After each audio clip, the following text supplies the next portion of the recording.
بسم اللہ الرحمن الرحیم۔ السلام علیکم پاکستان، میں ہوں حیدر مہدی اور میرا پروگرام دیکھنے کا بہت بہت شکریہ۔ ناظرین، پاکستان میں اور دیگر ممالک میں دیکھنے کا بہت بہت شکریہ۔ آج 14 اگست کی شام ہو چکی ہے پاکستان میں، اس وقت پاکستان کے اندر 9 بج رہے ہیں، اور میرے آج کے مہمان ہیں ریٹائرڈ بریگیڈیئر میاں محمود صاحب۔ بریگیڈیئر محمود صاحب کا آپ کو ویسے پہلے تو پتہ ہے، ویٹرنز آف پاکستان کے یہ پیٹرن ان چیف ہے، چیئرپرسن ہے، فاؤنڈر ممبرز میں سے ہیں، اور یہ first P M A course کے ہیں، جو کہ پہلا پاکستان ملٹری اکیڈمی میں ایک کورس تھا اس کے۔ بریگیڈیئر صاحب، welcome to the programme sir. جی تھینک یو ویری مچ جی، مائی پلیئر اینڈ السلام علیکم ٹو یو۔ وعلیکم السلام سر۔ میں آج 14 اگست ہے اور آپ فوجی ہیں، اور آپ پاکستان کے فرسٹ پی ایم اے کے فوجی ہیں، تو وہ بہت دونوں چیزیں آج آ کے ملی ہوئی ہیں 76 سال کے بعد۔ جسٹ تھوڑی سی سر میں تمیز باندھا، اگر مجھے اجازت دیں 30 سیکنڈ میں۔ سر، پاکستان 76 سال کے بعد 4 دفعہ مارشل لاء لگا، پیچھے سے حکومتیں چلائیں فوج نے، 33 سال حکومت چلائی، 33 سال پچھلے 66 سال جو ہیں وہ ہمارے فوج ہی چلاتی رہی ہے، یا آگے سے یا پیچھے سے۔ لیکن ہم آج بھی اسی جگہ پر بیٹھے ہیں جو ہم 14 اگست 1947 کو پاکستان انہیریٹ کیا تھا، جس میں عدلیہ کا نظام، ہماری ایڈمنسٹریشن اور ایگزیکٹو کا نظام، ہماری فوج کی ملٹری ٹریڈیشن، یہ وہی ہیں جو انگریز ہمارا چھوڑ کے گیا۔ بہت ہمیں پیسے ملے، امریکہ نے دیے، ایوب کو دیے، ضیاء کو دیے، مشرف کو دیے، 125 بلین سے زیادہ ہمارے لونز ہیں، بہت ہمیں لون ملے، ایڈ ملے، گرانٹ ملے۔ لیکن سر، ہم نے پاکستان میں کوئی نظام کی تبدیلی نہیں دیکھی۔ ہم نے وہی کرپٹ سیاستدان دیکھے، وہی ہم نے کرپٹ قسم کے جرنیل دیکھے، بار بار آئے، وہی ہمیں امریکہ نے قبضہ کیا ہوا ہے، ہم وہی دیکھ رہے ہیں۔ ہمیں یہاں سے کسی قسم کی چھوٹ نہیں ہے، اور آج ہم دیکھ رہے ہیں یہ جو کیئر ٹیکر حکومت کا پرائم منسٹر ہے، یہ ایک بالکل تھنری ویلڈ مارشل لاء ہے، جس کے پیچھے اصل طاقت جنرل عاصم کی ہے، اور جو نعیم لودھی جو جنرل صاحب ہیں، ایک قسم کے ان آفیشل سپوکس پرسن ہیں عاصم منیر کے، انہوں نے اپنے ایک ریسنٹ انٹرویو میں کہا۔ تو اس کے متعلق آپ کی کیا رائے ہے سر؟ دین آئی ول گو ٹو اسپیسیفک کوسچن سر۔ سر آپ نے تو اتنے سوال پوچھ لیے ہیں کہ ان کا سب کا اکٹھا جواب تو نہیں ہو سکتا۔ اس ٹھیک کا ہے تو سر۔ میں ایک سوال کا جو ہے، مجھے یاد رہے تو آپ سر مجھے، پہلا سوال آپ کا یہ تھا کہ ہم نے جو دیکھے ہیں حالات، 4 مارشل لاء دیکھے ہیں، اور جو بھی اس ملک کے جو حالات ہیں جو رہے ہیں، ان میں کوئی تبدیلی نہیں آئی۔ نظام اس کے میں نظام میں نہیں ہے، نظام میں کوئی تبدیلی نہیں آئی۔ جی اس سر۔ کا تو جی میں چاہے پتنی میں ریپیٹ کر رہا ہوں آج، اس کا سر جو بہترین جواب تھا وہ میرا دوست تھا میجر جنرل عبداللہ ملک، وہ chief of sir the general staff تھا جنرل ضیاء کے زمانے میں۔ سر جب ضیاء نے مارشل لاء لگانا تھا، اس نے کور کمانڈر کی میٹنگ بلائی، general Zia presided, 7 corps commander بیٹھے تھے، اور major general Abdullah as chairman joint chief of staff وہاں بیٹھے۔ ضیاء نے اوپینین پوچھی، چشتی نے پہلے میز کے اوپر مکے مار کے دبا دبا کے کہہ رہا تھا کہ جی martial law is the only solution, اور باقی سارے جو 7 کور کمانڈرز ہیں، کور کمانڈرز جو تھے، انہوں نے بالکل اس کی چشتی کی بات کی تائید کی۔ اب یہ عبداللہ نے مجھے خود بتایا، کہتا جب میری باری آئی تو میں نے فار اے سیکنڈ میں سوچا کہ میں کیا جواب دوں۔ Should I also toe the line of what they have said? Should I speak my mind out? So he says, in a split of a second, I decided I will speak my mind. اور اس نے جو باتیں کی، میں اس کو 2-3 صرف sentences میں بتاتا ہوں، وہ نچوڑ ہے سب پرابلمز کا جو کہ مارشل لاء میں اور سیمی مارشل لاء میں آئی۔ اس نے کہا, addressing all the corps commanders, like this with his finger, he says, you all are sitting here in this room, you all have seen the 2 previous martial laws. I am asking you all a direct question. Did any of the martial laws solve any of the problems of the country? کوئی ان کی مجھے achievement بتا دے. I leave it to you. They could not give any achievement. They could not answer it. And then he says, himself he says, اس نے کہا جی, in my opinion, all the martial laws that have come in the country, they have left more problems in the wake of it than what they set out to achieve. تو ان واہ نٹ shell جو ہے جی یہ میرا یہ ہے جواب اس کا عبداللہ ملک کا. And he paid a very heavy price for it. میں نے اس کو اسی وقت کہا, میں نے کہا کل جا کے ریزائن کرو اور گھر آ جاؤ. اگلے دن جو گیا جنرل ضیاء کے پاس ریزائن کے لیے, تو ضیاء کہتا نہیں نہیں میں آپ کی بات سمجھتا ہوں. ادھر دل پہ ہاتھ رکھ کے, عبداللہ صاحب you are my finest officer, I see you going to the top. And net result اس کا یہ ہوا, he posted him as D G D P. میں نے اس وقت عبداللہ کو کہا, میں نے کہا the message for you is loud and clear, D G D پہ جاؤ, پیسے بناؤ اور مر جاؤ. تو I said are you prepared to accept it. اس نے پھر فائنلی جو ریزائن کیا اس کو, اینڈ دیٹ از, میں اس کی صرف یہ بیک گراؤنڈ دینا چاہتا ہوں. دوسری چیز جو یہ ہے کہ it all actually starts from the mindset of the judiciary and the mindset of our army higher command. پہلے میں تھوڑی جوڈیشری کی بات کروں گا, پھر میں ہائر کمانڈ کے اوپر. بالکل سر. ابھی مجھے شمشاد صاحب نے ایک بڑا اچھا بریف بنا کے بھیجے, مجھے ٹائم نہیں ملا اس کو پڑھنے کا. اس میں سے میں نے صرف 3 چیزیں نکالی ہیں, بٹ وہ 3 چیزیں میں آپ کو پہلے بیان کرتا ہوں, پھر میں اپنا خیال بتاتا ہوں. سر شمشاد صاحب نے لکھا ہے کہ جسٹس منیر نے جو انہوں نے کتاب لکھی تھی اپنی جنا ٹو ضیاء, اس میں وہ کہتا ہے کہ پاکستان ججز don't give decisions, they are made to give decision. جی سر. دوسرا وہ ایگزامپل دیتا ہے اے مارشل عسکر خان کی. اس نے لکھا ہے ان دا بک general in politics 1958 to 1982, he has repeated exactly what Justice Munir has said. تیسری وہ ایگزامپل دیتا ہے نسیم حسن شاہ کی ان دا بک میموائرز اینڈ ریفلیکشنز, کہ وہ چاہتے تھے کہ بھٹو کو لائٹڈ پنشمنٹ دیں, مگر آرمی نے مجبور کیا کہ ان کو وہ ہیوی پنشمنٹ دیں. اب میری اپنی جو 2 آبزرویشن ہے جو کہ میں نے خود میری آبزرویشن ہے, میں آپ کو میں بیان کرنا چاہتا ہوں. پہلے ہمارے چیف جسٹس پاکستان کے تھے سر عبدالرشید. جی سر. لاہور کی ارائن کمیونٹی سے تھے ہمارے, ان کے ساتھ کچھ فیملی ریلیشن شپ بھی تھی. اس کے دونوں بیٹے فوج میں تھے, ان کو بھی میں جانتا تھا.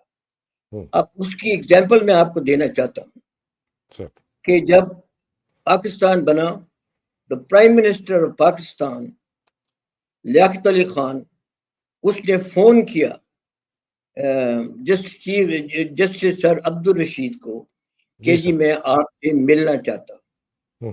ان کا جواب تھا کہ آپ مجھے کس کیپیسٹی میں ملنا چاہتے ہیں. آفیشیل کیپیسٹی میں اگر آپ مجھ سے ملنا چاہتے ہیں تو مجھے آپ پہلے بتائیں کہ وہ کیا کیا پوائنٹس ہیں جس کے اوپر آپ میرے ساتھ آفیشیل اپوائنٹمنٹ کرنا چاہتے ہیں. جب آپ مجھے وہ پوائنٹ بتا دیں گے تو پھر میں فیصلہ کروں گا کہ مجھے آپ سے ملنے کی ضرورت ہے یا نہیں ہے. اور اگر آپ مجھے سوشل وزٹ پہ آپ آنا چاہتے ہیں میرے پاس, میں سوشل وزٹ کسی کی بھی انٹرٹین نہیں کرتا, چاہے کہ وہ prime minister who. That was the standard. آج اگر آپ ریفلیکٹ کریں, میں I don't want to cast any aspersion on Chief Justice Bandial, مگر I was alarmed کہ when I heard the news کہ جی the DGISI and the DGMO has met the Chief Justice in his chambers. In what capacity? یعنی کہ کوئی وجہ ہو سکتی ہے کہ چیف جسٹس ان دونوں کو اپنے چیمبر میں آ کے سنیں. Anyhow, I have still faith in Chief Justice Bandial. I knew his father, I don't know him. Next coming to Chief Justice ہیں, کیا نام ہے ان کا, قاضی فیض عیسیٰ. I know him also. وہ میرے he was my lawyer in a case and I have very high opinion of him. اور مجھے امید ہے, لوگ تو کہتے ہیں جی کہ they are making him controversial, but in my opinion, I think he is a very, very bright lawyer. And we have discussed many things, legal on the legal points. سر اگر برا نہ بنائی سر, اردو میں بات کر لیں بیکاز زیادہ سننے والے اردو میں ہوتے ہیں. ٹھیک ہے جی, میں بالکل جی, میں مجھے ان کے اوپر میرے ذہن میں پکا یقین ہے کہ I think he will do justice. ابھی میں اور بات کرنا چاہتا ہوں جو پرسنل میرا ایکسپیرینس ہے وہ نسیم حسن شاہ. نسیم حسن شاہ میرا سینٹرل ماڈل اسکول سے کلاس فیلو تھا. گورنمنٹ کالج 4 سال ہم نے اکٹھے گزارے and we were very close friend. Sir یہ ضرور سنوں گا سر، نسیم شاہ کی ضرور سنوں گا. ایک سوال آپ سے پوچھنا چاہ رہا ہوں. جی جو آپ یہ ساری باتیں بتا رہے ہیں اس کا ہمیں ڈائریکٹ ایویڈنس آپ دے رہے ہیں کہ عدلیہ کو دباؤ ڈالا فوج نے، اور فوج نے اس سے ان کے دم مروڑ کے ان کو ڈرا دھمکا کے اپنی مرضی کے فیصلے کروائے. یہ آپ صحیح فرما رہے ہیں سر؟ سر میں بالکل صحیح بتا رہا ہوں، اور میں نسیم کی ایگزامپل میں اس کو پورا ایلیبوریٹ کر دوں. بالکل سر. جب حکم. بھٹو کا ٹرائل ہو رہا تھا سپریم کورٹ میں تو میں نے نسیم حسن کو اپنے گھر کھانے پہ بلایا.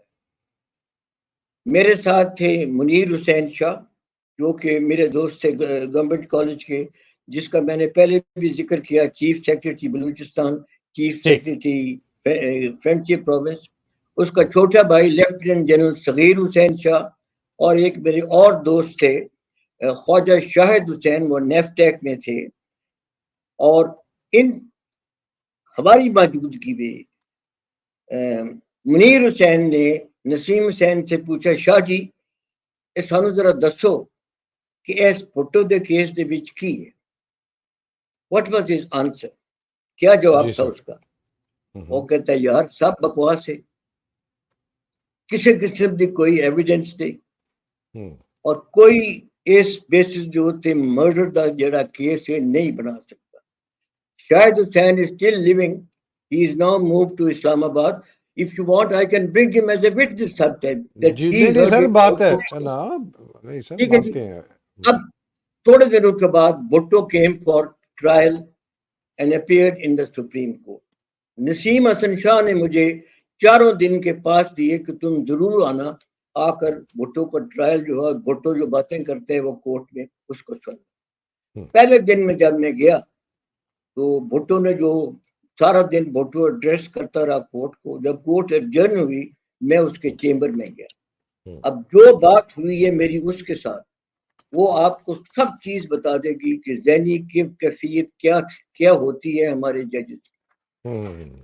جب میں اس کے چیمبر میں پہنچا تو وہ اس وقت وہاں نہیں تھا چیمبر میں، بٹ سون آفٹر جلدی وہ آ گیا تو اسپونٹینیسلی مجھے کہتا ہے یار Mahmood, a man so brilliant as him, who has the heart to take his life. کہتا ہے کہ اتنا ذہین آدمی کس کی ہمت ہے کہ وہ اس کی جان لے. تو میں نے اس کو کہا ایسے شاہ جی کہ اگر تم کنونس ہو کہ بھٹو کا کوئی جرم نہیں ہے اور بھٹو نے یہ جو مرڈر ہے نہیں کیا، تو تمہیں کس چیز کا خطرہ ہے؟ تم کیوں نہیں ججمنٹ دینے کو تیار کہ بھٹو جو ہے is not guilty for this offense؟ اور ساتھ ہی میں نے اس کو کہا I said, Shah G what can Zia do to you? I said, can he hang you? ٹھیک ہے. اور اس کا جو جواب تھا it sums up everything. کہتا ہے یار ڈر ہی لگتا ہے. تو یہ ذہنی کیفیت ہے کیا نام ہے ہمارے ججز کی. Now coming to the army psychology and army mindset. میں ADC تھا چندی گڑھ کا 51 میں، اور جب ہم جایا کرتے تھے ریسیپشنز میں governor general house, Ayub Khan اس وقت نئے کمانڈر ان چیف بنے تھے. ایک طرف گورنر جنرل تھے خواجہ ناظم الدین، دوسری طرف سے ٹال پرسنالٹی، ویری امپریسو پرسنالٹی جو تھی ایوب خان کی، وہ کھڑے ہوتے تھے. جتنے بھی لوگ اس ریسیپشن میں ہوتے تھے وہ سارے ایوب خان کے گرد چکر لگاتے تھے. میں خیر پر کرٹسی سے میں کھڑا ہو جاتا تھا جا کر خواجہ ناظم الدین کے پاس، پر جو باتیں میں سنتا تھا، سر the fate of this country is in your hand. We are all looking up to you. اور جب میں نے سوچا بار بار جس میٹنگ میں بھی جاؤں یہ چیزیں ریپیٹ ہو رہی ہوتی تھی، تو میں نے کہا کہ کیوں نہ ایوب کا دماغ خراب ہو جائے. اور ایوب کو 7 سال لگے، اور 7 سال کے بعد اس نے جو ہے وہ کو کیا.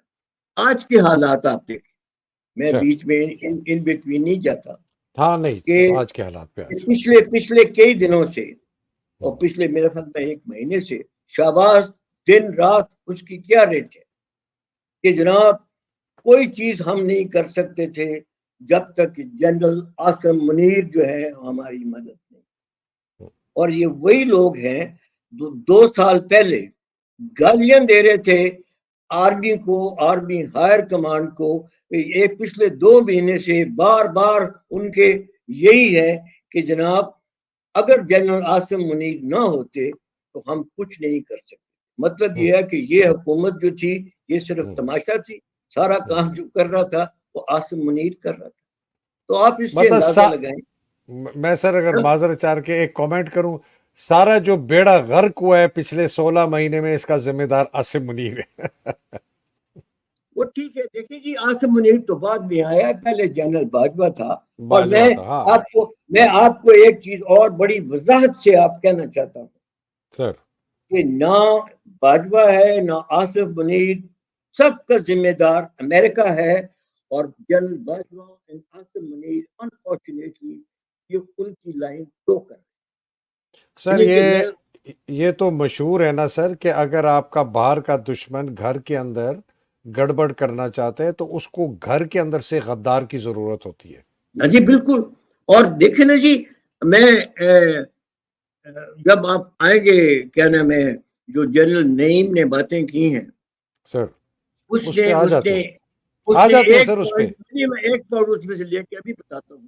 ایک ہوں، پوائنٹ یہ لیا ہے کہ عمران خان کو آج اگر فری اینڈ فیئر الیکشن ہو تو سب کا یہ پکا ان کو پتا ہے کہ عمران خان 2/3 سے بھی زیادہ میجورٹی لے جائے. جی سر. مگر یہ ہونے نہیں دیا جائے گا. جی سر. ٹھیک ہے جی. اور جی اس سر. کی وجہ کیا بتاتا ہے کہ it will have international repercussions. میں تو پوچھتا ہوں اس سے کہ کس قسم کے انٹرنیشنل ریپرکشن؟ اگر ایک پارٹی پاکستان میں 2/3 میجورٹی لے جاتی ہے تو اس کے انٹرنیشنل ریپرکشنز کیا ہو سکتے ہیں؟ وہ صاف کیوں نہیں وہ بولتا کہ امریکہ ناراض ہو جائے؟ بڑی سمپل چیز ہے کہ امریکہ کو سوٹ نہیں کرتا کہ Imran Khan should come back, کہ 2/3 کی میجورٹی سے ایک اسٹیبل اسٹرانگ پرائم منسٹر آئے گا جو امریکہ کی لائن جو فلو نہیں کرے گا وہ امریکہ کے لیے قبول نہیں ہے. اور یہ دو مول الفاظ میں یہ بتا رہا ہے ہمیں کہ جی انٹرنیشنل ریپرکشن. سر جنرل نعیم لودھی کے متعلق ایک جو تاثر ہے سر فوج کے اندر، جو ان کو بہت اچھی طرح جانتے ہیں، وہ کوئی اچھا تاثر نہیں ہے. حالانکہ یہ لیفٹیننٹ جنرل رہے ہیں، کیئر ٹیکر ڈیفنس منسٹر بھی رہے ہیں، سیکرٹری ڈیفنس رہے ہیں. یہ ماؤتھ پیس ہیں سر. یہ باجوہ کا بھی ماؤتھ پیس تھا اور یہ عاصم منیر کا بھی ماؤتھ پیس ہے. اور ان کی پینشن وغیرہ روکی گئی تھی باجوہ کے زمانے میں. اور مجھے سر اندر سے اے جی برانچ سے خبر دی تھی کہ سر یہ ہم نے فالس فلیگ کی ہے، جھوٹ موٹ ان کی ہے کہ لوگوں کو ظاہر ہو کہ باجوہ اس کے خلاف ہے، حالانکہ یہ نہیں ہے، یہ ہمارا ہی آدمی ہے. تو میں سر یہ کلیئرٹی لوگوں کو ہونی چاہیے کہ جنرل نعیم لودھی جو ہے وہ ایک ان آفیشل سپوکس پرسن کے طور پر عاصم منیر کی مائنڈ کی عکاسی کر رہا ہے. بالکل جی، میں 100% آپ سے ایگری کرتا ہوں کیونکہ میرا اپنا بھی کچھ تجربہ. ہم ویٹرن پاکستان ایسوسی ایشن کے ہم ممبرز ہیں. یہ اس نے آ کر پاکستان ایکس سروس مین سوسائٹی کو جوائن کیا اور یہ ایک میٹنگ کے لیے آئے جنرل علی کلی کو. علی کلی نے مجھے بھی بلا لیا، بیٹھ کے باتیں ہونے لگیں.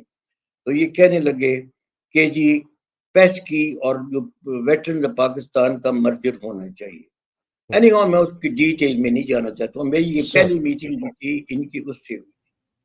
دوسری میٹنگ میری ہوئی ریسنٹلی جب جنرل امجد شعیب جو تھے وہ ان کو گرفتار کیا گیا. اسی دن شام کو جنرل علی کلی کے آفس میں آئے اور جنرل علی کلی نے مجھے اور باقی اور کوئی آفیسرز کو بلایا کہ آپس میں ڈسکس کرتے ہیں. اس وقت یہ بڑا آؤٹ سپوکن تھا کہ جی دیکھیں جنرل امجد شعیب کو جو ہمارا پریزیڈنٹ ہے پیس کا اس کو انہوں نے اریسٹ کر لیا ہے اور کیا نام ہے ہمیں سب کو پروٹیسٹ کرنا چاہیے. تو وی اگری. نیکسٹ ڈے کو ہم میرے خیال میں کوئی 60-70 جو تھے ویٹرن آف پاکستان ہم کورٹ میں اپیئر ہوئے. اگلے دن امجد شعیب ریٹائر ہو گیا اور ریلیز ہو گیا. جب میں اس کے گھر میں گیا تو اس نے مجھے بڑا کانفیڈینشلی بتایا کہ باجوہ جو تھا اس نے امجد شعیب کو اور جنرل نعیم لودھی کو کھانے پہ بلایا تھا اور وہاں پر انہوں نے ساری چیزیں جو تھی وہ آپس میں ڈسکس کی. And he did not openly tell me but he more or less implied کہ جنرل لودھی جو ہے یہ اسپوکس مین ہے باجوے کا and later on of course spokesman ہے اس کا آصف منیر کا. اور جو اس نے باتیں کی ہے وہ میں آپ کو سمری اس کی دے دوں سر. اس نے میں جلدی سمری دیتا ہوں. سر اس نے کہا جی کہ نیم آف دی جو تھے کیئر ٹیکر پرائم منسٹر سب کے لیے سرپرائز تھی, کسی کو یہ نہیں پتا تھا کہ ریاض کہتا ہے کہ جی میں نے نام دیا. میں ریاض سے پوچھتا ہوں اس کو کس نے نام دیا. اس کے بعد وہ کہتا ہے کہ جو نئی پالیسی بنے گی وہ بیلنس ہوگی, وہ ٹلٹ نہیں ہوگی کسی ایک کی طرف. اور یہ جو ہے بارش کا پہلا قطرہ ہے جو پتھر پہ گرا ہے. حالات جو ہے بہتر ہو جائے گے مگر اتنی جلدی تبدیل نہیں ہوں گے, آہستہ آہستہ تبدیل ہو جائے گے. پھر وہ کہتے ہیں عمران کے لیے کیا 2 آپشن ہیں. ایک یہ کہ وہ ملک چھوڑ دے, اس کی پارٹی جو ہے وہ انٹیکٹ رہے گی, پارٹی کو اجازت دی جائے گی کہ وہ اپنا الیکشن میں حصہ لے اور الیکشن جو ہے پھر ٹیسٹ کرے. عمران یہ بات نہیں مانے گا. دوسرا آلٹرنیٹو اس کے لیے یہ ہے کہ وہ پاکستان میں رہے. ہی شوڈ ریزائن اپنی جو پوزیشن ہے چیئرمین اور کوئی سیاست میں حصہ نہ لے, اور کیا نام ہے نئی جو ہے قیادت وہ آئے پی ٹی آئی میں ان کو اجازت مل جائے گی الیکشن لڑنے کے لیے اور حکومت بنانے. سر میں ایک سوری ٹو انٹرجیکٹ, معافی چاہتا ہوں سر. وہ میں نے اس کا انٹرویو سنا, ایم شور بہت لوگوں نے بھی سنا ہوگا, اور بیسکلی اس کی جو وہ سمرائز کرنا چاہ رہا تھا وہ یہ بتانا یہ چاہ رہا تھا کہ جی یہ کیئر ٹیکر پرائم منسٹر بہت زبردست آدمی ہے, ٹیکنوکریٹ آئیں گے, الیکشن 2-3 سال تک نہیں ہوں گے اور اس طرح جو ہے نا جی اور معیشت کو ٹھیک کریں گے. I mean he was basically trying to tell people کہ یہ بہت اچھا ہوا ہے. اسینشلی سر اس نے یہ کہا ہے.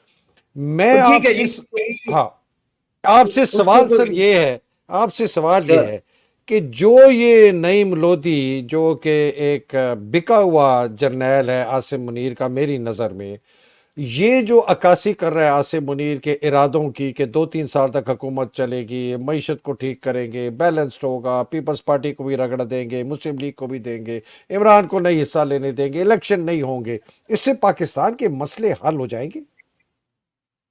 نہیں سر, بالکل مسئلے حل نہیں ہوں گے. اور پہلی چیز میں یہ بتانا چاہتا ہوں کہ وہ جو وجہ بتا رہا ہے کہ یہ 2-3 سال کیوں رہے گی یہ گورنمنٹ, کہ عاصم منیر کے بڑے ڈیولپمنٹ پلانز ہیں. انہوں نے ایگریکلچر میں کام کرنے ہیں, منرل میں کام کرنے ہیں, اور پتہ نہیں کیا کیا کام. یعنی کہ مجھے تو سمجھ نہیں آ رہی کہ کیسی سوچ ہے یہ اس ملک کہ آپ جو مرضی بات کریں, جب تک اس ملک میں پولیٹیکل سٹیبلٹی نہیں آتی اس ملک میں کوئی انویسٹمنٹ نہیں ہو سکتی. مجھے نہیں سمجھ کہ کس خام خیالی میں یہ بیٹھے ہیں سب. تو پہلی تو یہ چیز یہ ہے کہ ممکن ہی نہیں ہے کہ آپ جو ہے اتنی پروگریس کریں. ایگریکلچر کی بات کرتے ہیں جی, ایگریکلچر 44,000 ایکڑ زمین آدمی لے جائے گی, اس کو ڈیولپ کر دے گی, بٹ آدمی کو پتہ ہے کہ ایگریکلچر جو ہے وہ 44,000 ایکڑ پر تو نہیں ہے. وہ ایکچولی اگر پاکستان کی ایگریکلچر کو آپ نے ٹھیک کرنا ہے تو آپ کو گراس روٹ لیول سے ٹھیک کرنا ہے. اور اس میں موسٹ فنڈامنٹل چیز جو میں نے ڈاکٹر ظفر الطاف سے سیکھی ہے کہ ہمیں اپنی بیج جو ہیں وہ ورائٹیز ہمیں اپنی لوکل بنانی پڑیں گی ہر کراپ کی, which are suitable to our condition. اور یہ 40,000 ایکڑ سے کام نہیں بنے گا. ظفر الطاف کی جو بڑا سمجھدار تھا ایکچولی ایگریکلچر کے متعلق، اس کے دو اس کے تھے سولوشن کہ سر جتنا کچا علاقہ ہے اس سب میں جو ہے اس میں اریگیشن کی جائے، اور وہ کہہ رہا تھا یہ کچا علاقہ آرمی از آئیڈیل آرگنائزیشن جو کچے علاقے میں فارمنگ کر سکتے، ان کو چاہیے سارا کچا علاقہ ڈیولپ کرے، اس سے جو ہے آپ کی ایگریکلچر ٹھیک ہو۔ اور سیکنڈ اس کا پوائنٹ یہ تھا کہ ایگریکلچر کی جو ہے ہمارا پوٹینشیل بلوچستان میں وہ اتنا ہے کہ ہم آدھی دنیا کو جو ہے خوراک دے سکتے ہیں۔ وہاں ضرورت یہ ہے کہ وہاں پر چھوٹے چھوٹے ڈیم بنائے جائیں، بارش کا پانی جو ہے وہ وہاں پہ اسٹور کیا جائے، اس سے اریگیشن کی جائے، اور اتنا علاقہ ہے بلوچستان کا آپ کے پاس یہ بڑی بڑی چیزیں جو ہیں، اور یہ فوج کی سوچ کی بات نہیں ہے، یہ اونلی ایگریکلچر کا جو ایکسپرٹ ہے وہی جو ہے یہ چیزیں سر ٹھیک ہے۔ میں قطع کلامی معاف، میں آپ سے بالکل، آپ بالکل صحیح فرما رہے ہیں، لیکن اس سے اور بھی بہت بیسک فنڈامنٹل پرابلم ہے سر پاکستان کا، پاکستان کے سٹرکچرل فنڈامنٹل پرابلم ہے ہماری عدلیہ کا، ہمارے حکومتی نظام کا، اور ہمارے فوج کی ملٹری ٹریڈیشنز اور کلچر کا۔ جب تک وہ ریزالو نہیں ہوں گے سر، کوئی چیز نہیں ہو سکتی۔ وہ ایوب خان بھی گرین ریولوشن لے کے آیا، بہت پیسہ ملا امریکہ سے، ضیاء کو بہت پیسہ ملا سوویت یونین کے خلاف جنگ کرنے کا، پیسہ تو آیا ہے ملک میں، مشرف کے زمانے میں 10 15 20 بلین ملا، لیکن اس پیسے سے کوئی فرق نہیں پڑا پاکستان کے نظام میں سر۔ یہ فوج اگر پیسہ لے بھی آتی ہے، میں کہتا ہوں جی ہائپوتھیٹکلی یہ پیسہ لے بھی آتی ہے معیشت سے، جو کہ نہیں آئے گا، یہ آپ کے اثاثے بیچ کے لے بھی آتے ہیں، پھر بھی سر نظام میں تبدیلی نہیں آئے گی۔ یہ فوج آپ کا 41% بجٹ کھاتی ہے سر، سالانہ جو بجٹ ہے 41% کھاتی ہے۔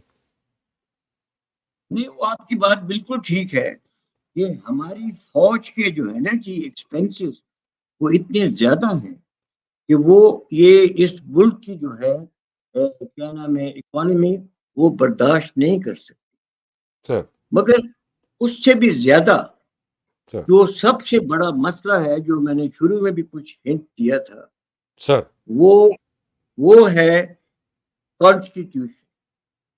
میرا اس وقت پوائنٹ آف ویو یہ ہے کہ جو ہماری عدلیہ ہے یہ کسٹوڈین ہے اس کانسٹیٹیوشن کی، اور ہماری فوج جو ہے وہ ذمہ دار ہے اس کانسٹیٹیوشن کو پروٹیکٹ کرنے کی۔ سر میرا دونوں سے یہ سوال ہے کہ کیا انہوں نے اپنی جو ان کے فرائض تھے وہ انجام دیے یا نہیں دیے؟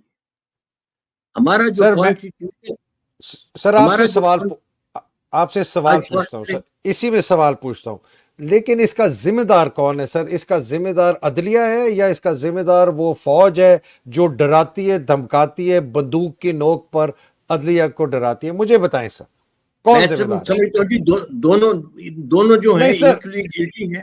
نہیں دیکھیں، ایکولی کیسے ہو سکتے ہیں دیکھیں سر؟ میری بات سنیں، سر آپ کے گھر پہ ایک بدماش آ کے آپ کی سر پہ گولی، آپ کے بندوق رکھے اور کہے کہ یہ تم فیصلہ دو، تو ذمہ دار وہ آدمی ہے جو فیصلہ لکھ رہا ہے یا جس نے آپ کے سر پہ بندوق کی گولی رکھی ہوئی نہیں سر، جو فیصلہ لکھا ہے، جو فیصلہ لکھ رہے ہیں ہی از آلسو گلٹی۔ دیکھیں جیسا کہ میں نے نسیم حسن شاہ کو کہا تھا، کیا کریں گے؟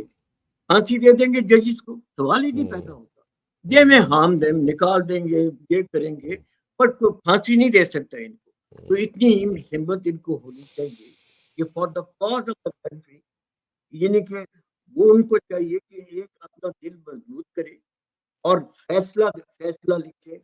سر میں آپ کو جس کے اوپر گزرتی ہے سر اس سے پوچھے، ہم تو کہہ سکتے ہیں نا کہ جی میں صرف کانسٹیٹیوشن کی بات کرنا چاہتا ہوں کہ ہمارا جو پاکستان کا کانسٹیٹیوشن ہے وہ ہماری آرمی نے بھی اوتھ لی ہے، مجھے کو ورڈز تو یاد نہیں ہے کہ کیا اوتھ ہے آرمی کی، ٹھیک ہے مگر سر، ہمیں پتہ ہے اوتھ لیا ہے ہم نے سر، لیا ہے۔ ہم نے جو ویٹرنز آف پاکستان میں جو اڈاپٹ کیے ہوئے ہیں to promote, endorse, support all measures that fortify and preserve the sanctity of the Constitution of Islamic Republic of Pakistan and further the security and well-being of the people of Pakistan even at the peril of our life.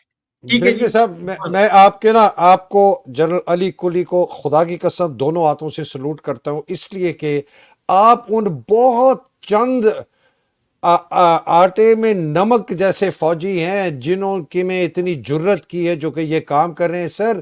95% retired افسر بکا ہوا ہے سر. اس کو plot, اس کی pension, اس کا گھر، اس کی مراد، اس کی نوکری کے وجہ سے وہ سامنے نہیں نکلتا. سر مجھے بتائیں، یہ جنرل لودھی جیسے لوگ جو ہیں یہ کالا دھبا ہے سر آرمی کے ریٹائرڈ افسروں پر.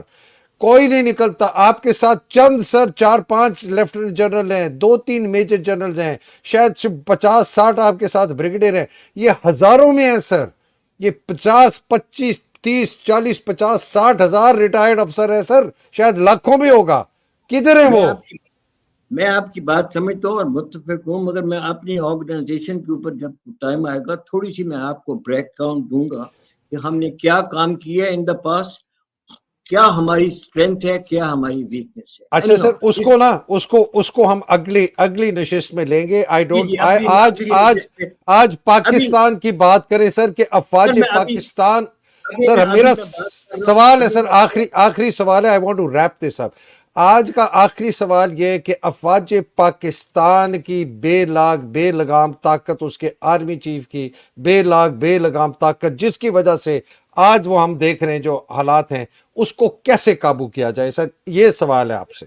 دیکھیں جی، وہ آپ کی بات جو ہے وہ بالکل ٹھیک ہے کہ اس وقت جو ایک آرمی کا جو چیف ہے اس کی طاقت اتنی زیادہ ہے کہ وہ جو بھی فیصلے کرتا ہے اس کے آگے کوئی بول نہیں سکتا. اور یہ ایک بڑی لیٹ سے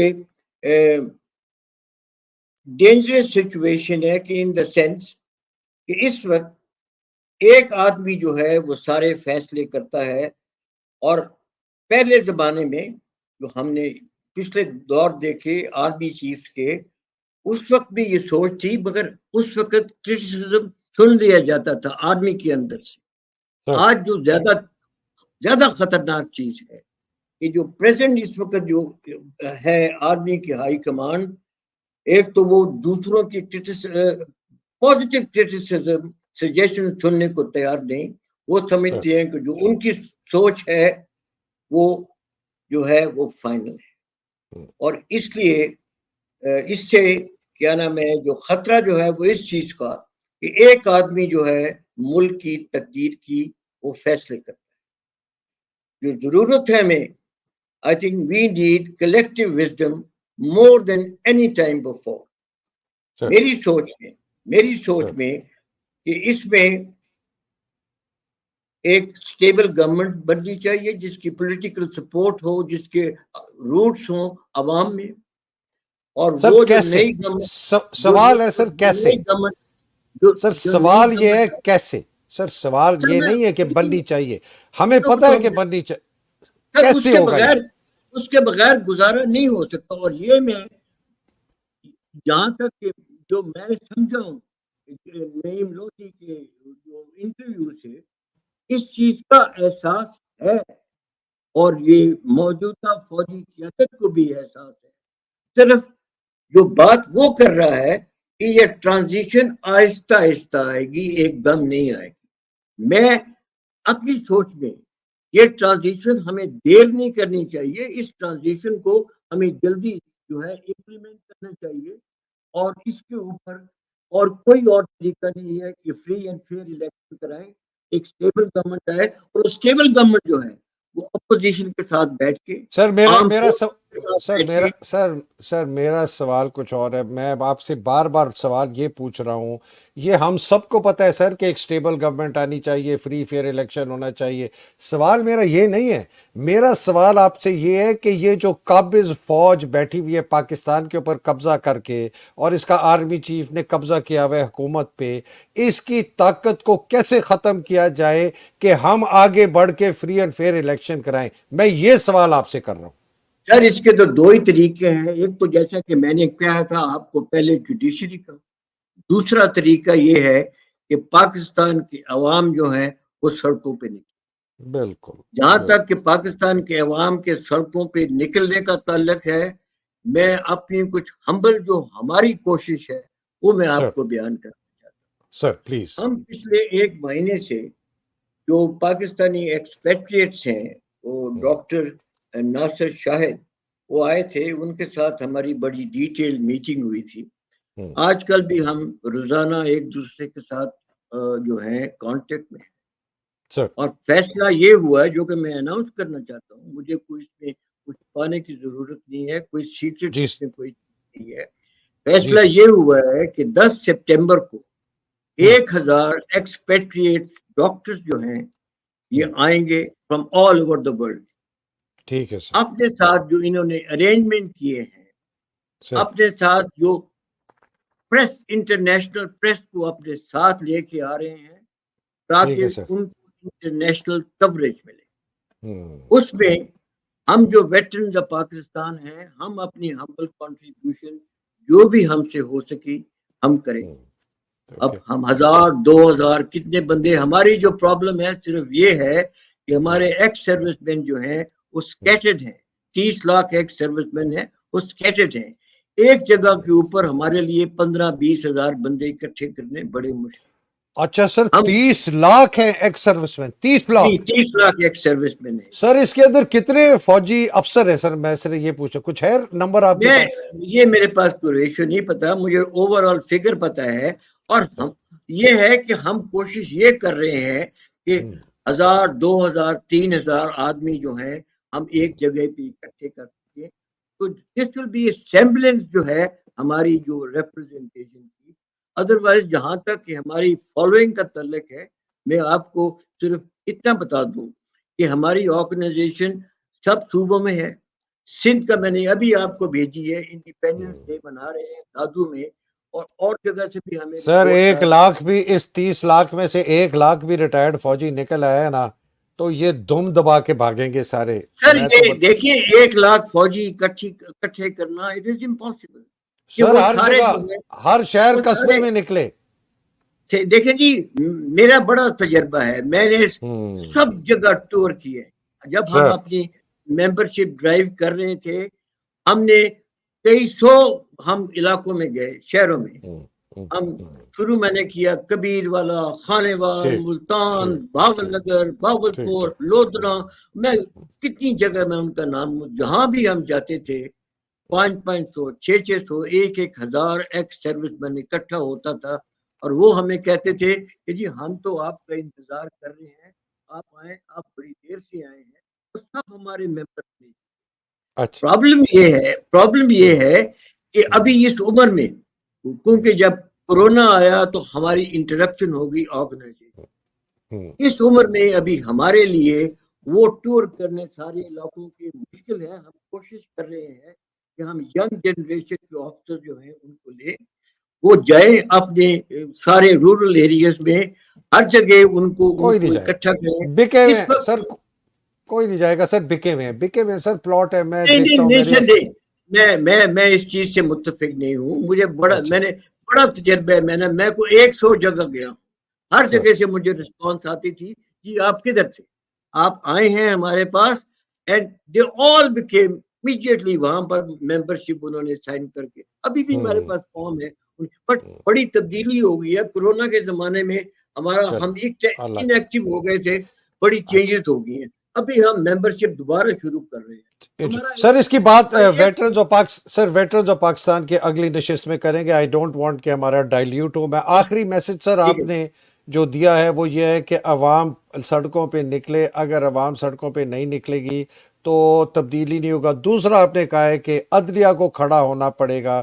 عدلیہ اگر نہیں کھڑی ہوئی تو یہ نظام اسی طرح چلتا رہے گا. یہ آپ کے کنکلوڈنگ ریمارکس ہے سر, تو پھر میں اس کو کنکلوڈ کرتا ہوں. ٹھیک ہے جی. صرف میں کنکلوڈنگ ریمارک میں 2-3 چیزیں ایڈ کرنا چاہتا ہوں جوڈیشری سر کے متعلق.